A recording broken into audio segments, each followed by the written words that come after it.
Une recette, une histoire, un voyage. Mes chers enfants, aujourd'hui nous allons faire une cuisine colorée qui sent bon les tropiques et le soleil.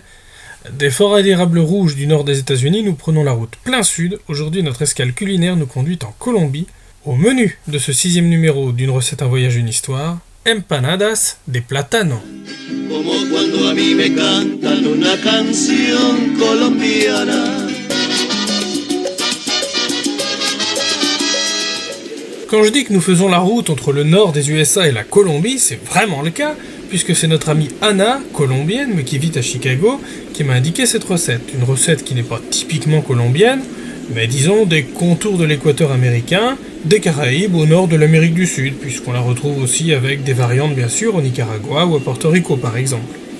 La Colombie, le pays du café arabica. D'ailleurs le nom arabica n'a rien de colombien, puisque le café est originaire d'Afrique de l'Est. D'ailleurs, c'est par les Turcs, notamment, que le café est arrivé en Europe sous le nom de kava, ceci venant, on imagine, de la région d'Éthiopie dont il serait originaire, appelée Kaffa. Il est d'ailleurs intéressant de noter que si notre café africain vient principalement d'Amérique aujourd'hui, le chocolat, lui, originaire notamment du Mexique, est produit surtout en Afrique. Comme quoi la mondialisation n'est pas une invention du XXIe siècle, les échanges intercontinentaux remontent à bien longtemps.